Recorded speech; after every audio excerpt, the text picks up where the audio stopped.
Serious dark web users of Reddit, was there ever a point in your use that you felt you were genuinely in danger? What happened? Not the modern dark web, but back in the days of Usenet I posted some harsh CLH criticism in alt. Religion. Septology. Yes, that was a typo for Scientology, but I'm leaving it for context of a bunch of posts. The online threats were funny, but when I started getting death threats by mail I backed the fuck off. Edit. I didn't think this would blow up like it did, but to answer a few common questions. I posted a bunch of criticism of the COS in the Usenet group alt. Religion. Scientology. This was in the late 90s, and well before most modern forums and content aggregators like Reddit existed. FARC was the big one and IG was just starting to get popular. I was high school, for non-Americans, grades 9 to 12. I was in high school, and was using my home computer as an FTP server for a Whereas group on Ike, because I convinced my dad to sign up for a 90-day free trial of this new thing called broadband. I had 3 Mbps down and 5 Mbps up. Of course we never cancelled it. They figured out who I was by using a Qtheft vulnerability to get root directory access to my PC. The death threats were bad enough, but what really sticks with me is the malice of deleting my family photos, including the last picture as us with my dad while he was alive. I was the typical invincible feeling young adult, and I was more concerned about worrying my mom than I was about my own safety. This was long before doxing was a thing, and online threats going from email to handwritten letters was terrifying, but as a high school kid I never would have admitted it. Nobody asked, but if I was confronted in person I would have fought back. 18 years later, if they really held a grudge and threatened me again with the same malice expressed in those letters I got, I would open the door with a gun in hand, and if they tried to get in, I would assume that they were intending to kill me and shoot first. This is a serious post, so as funny as it would be to accept the previous statement with the autocomplete error shit first, I fixed it. I've written a couple of books about the dark web, which means I've spent a bit of pretty much every day of the past 8 years poking around inside. Over the years I spoke to, interviewed, and even visited many dark web identities, drug dealers and operators of darknet markets mostly. I attended the trial of one of the most evil people on the planet, Lux, the owner of Her-Tooth Decor, a child torture site. Turned out to be a friendless unhappy kid who built his evil empire from his childhood bedroom, with his parents blissfully unaware of what was happening under their noses. The only time I felt even slightly in danger despite all this nosing around in there was when I helped uncover a Hidman scam. The owner of Bisa Mafia, the most profitable murder for hire site in history, came after me when I started writing about him.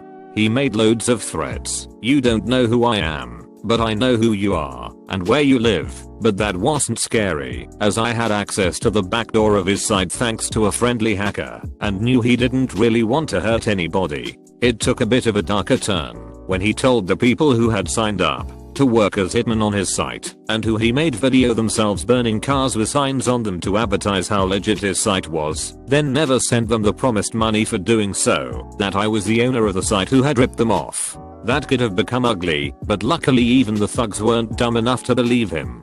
The only other time I've been a bit nervous was when Homeland Security wanted to have a friendly meeting with me on one of my trips to the US to attend a trial. They were friendly, but scary too.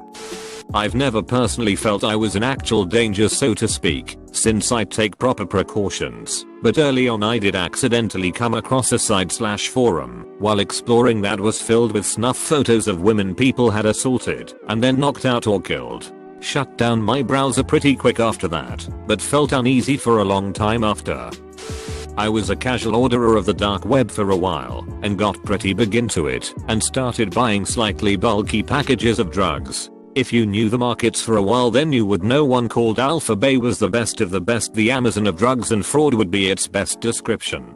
However, it went down mysteriously one day and everyone assumed the owners just scammed everyone for their Bitcoin. Partially true, but in the background it was actually seize the D. Everyone flocked to a new site called Hansa which had some sketchy design features, but it was the next best alternative.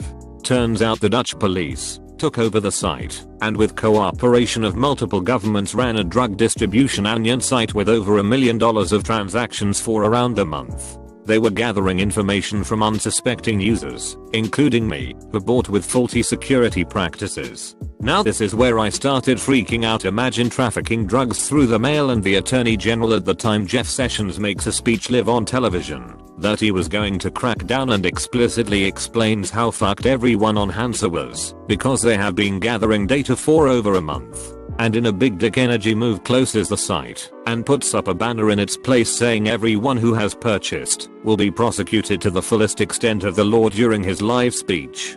I was shitting myself for a month as many arrests did occur, but luckily I guess I wasn't important enough and nothing happened to me. The idea that the dark web is an extremely shocking and dangerous place is largely inaccurate. It's mostly weird libertarian blogs and very sterile Amazon type websites for drugs, complete with reviews of different vendors. I own a fairly rare car that had a rare error code. I looked it up on Google and there was only one other person on the car makers forum that had the same error. And this guy took months and months going back and forth between car shops and the forum thread to try to get the issue fixed. Everyone on the forum was pitching in to try to help him. So I kept going through this long forum thread to try to figure out if he ever fixed it. And suddenly there's no more replies from the guy. Everyone was scratching their heads for a while. We thought he had maybe gotten the issue fixed and didn't bother to update us on it. Then one day, a news article popped up about a really rich guy who died in a Thai jail cell. And then we connected the two stories and they matched up. The same make and model of the car in the news article matched up with his car. And they were both claiming to be in Thailand at the time. So what happened was that same guy who was still talking on the forums got raided by the Thai police around the same time he stopped replying to the forum. Turns out that he was running one of the biggest dark web marketplaces where drugs were being sold and exchanged. It had something like $1 million in revenue per day, and he was hiding out in Thailand while living in luxury. They found him dead in his jail cell a few days later.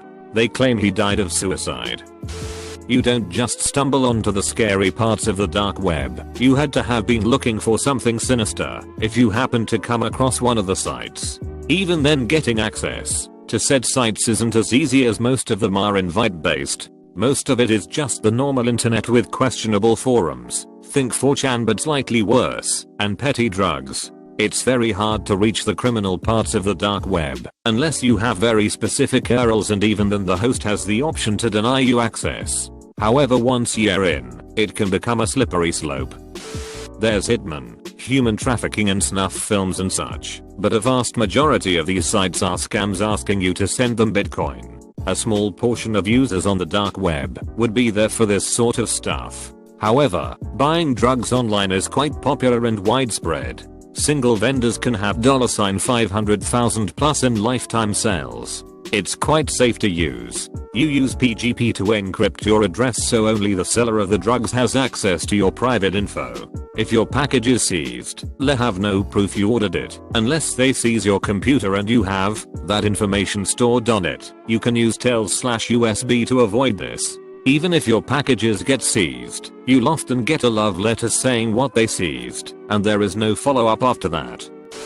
Be safe, boys and girls.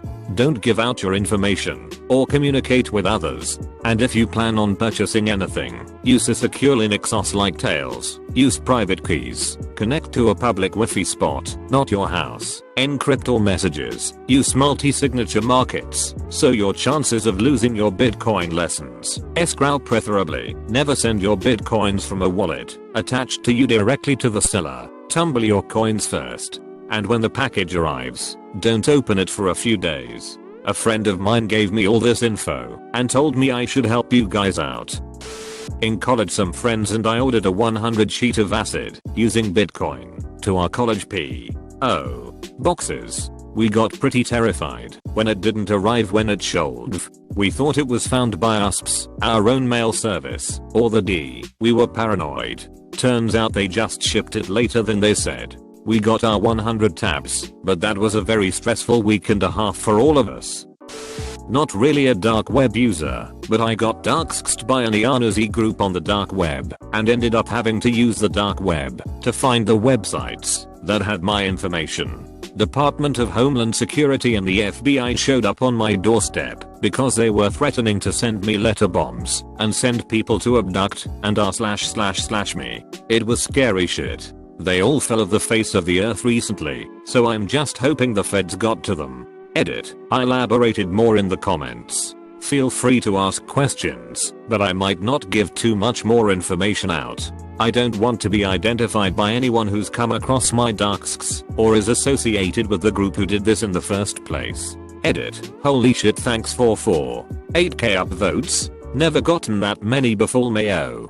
I hope everyone who saw this took this as a reminder to not fuck with people and mind yourself online. Scary world out there, man. Scary shit. No, the dark web is actually not very exciting and it's very hard to use. The only danger you are in is getting a visit from the law after trying to buy drugs online. Edit. The deep web is non-indexed sites. The dark web refers to non-indexed sites that often require Tor and often offer illegal content. The dark web is not exciting for one, because most of what a normal person would be able to find are honeypots run by law enforcement. To access the deep/dark web you need an address, no Google searching, and most addresses you can find on the clearnet are going to be compromised. If you're smart enough with this, you will probably be able to find a place that will let you buy drugs online and actually get the drugs if they aren't found by the mail service. Any hitman/contract killer services you can find are certainly honeypots. You will not find some sort of snuff porn site or L33T hacker enclave where they will trace your IP, etc. The ideas people have of the dark web are usually that last bit, which just isn't something you're going to find. And you can find videos of people dying on the clearnet. You don't need the dark web for that. I actually learned how to access the dark web by listening to NPR. They had a segment where an author who was writing a book about it basically gave step-by-step instructions on how to do it. I did everything he said, and, by golly, it worked. Truthfully, it was pretty underwhelming. Mostly just drugs and counterfeit items, passports, money, etc. I did find some weapons with the serial numbers scratched off, pistols and shotguns, but nothing that would start World War III. I also saw a couple ads for hitmen, but they seemed pretty hokey and were most likely undercover cops. I never felt in danger, but I have never gone back because there's nothing I really want from there. No government agents have kicked down my door either.